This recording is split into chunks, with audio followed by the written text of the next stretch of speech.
Greece was not a nation.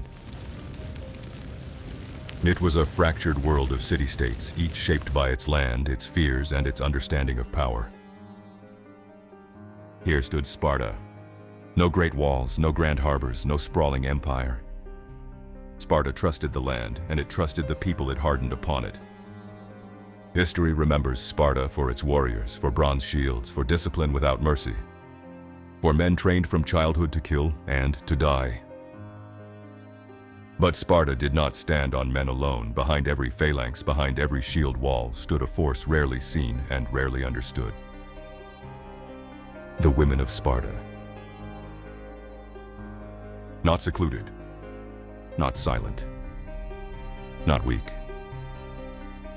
They were raised for war, not to fight in it, but to sustain it. A Spartan girl was not born into a family alone, she was born into the state.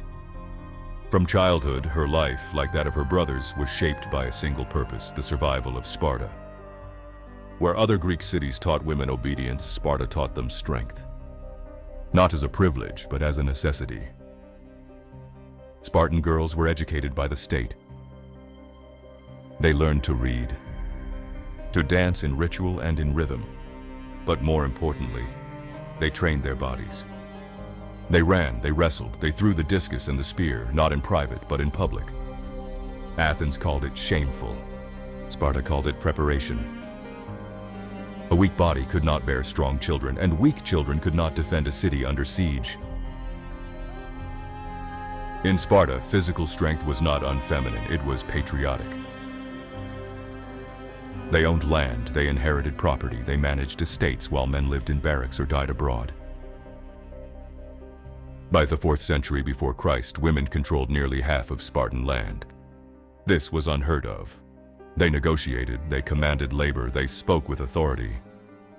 Aristotle himself feared their influence, claiming Sparta was ruled by women, not because women sat on thrones, but because they held the foundations beneath them. Marriage in Sparta was not about love, it was about outcomes. Women married later, when their bodies were strong, their minds formed. Men married after years of war. The rituals were strange. We've tackled the subject on one of our videos already. Here the bride's head was shaved. She wore a man's cloak. The husband came only at night and often left before dawn. Desire was preserved through distance, strength through restraint. Marriage was not companionship, it was strategy. Spartan motherhood was not sentimental, it was ideological. A woman's greatest honor was not comfort, but courage. She raised sons knowing they might never return, and if they did, they must return with honor.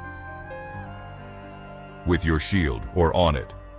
This was not cruelty, it was conditioning.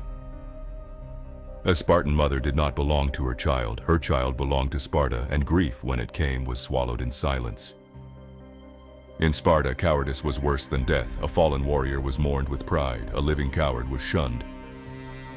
And it was often women who enforced this code. They mocked cowards, denied them honor, denied them marriage. In a society without mercy, women were not its soft edge, they were its sharp reminder. Spartan women spoke openly, they criticized kings, they shamed men, they spoke with sharp wit and brutal honesty. Silence was not a virtue in Sparta, strength was, and strength included the courage to speak. This terrified the Greek world because a woman who could speak freely was a woman who could not be controlled. Spartan women were powerful but not free. They owned property but not political office. They shaped warriors but never commanded armies. They were respected, yet instrumentalized. Their strength existed because Sparta was always at war. When Sparta declined, it blamed its women, as if the very force that sustained it had somehow undone it. Bow out.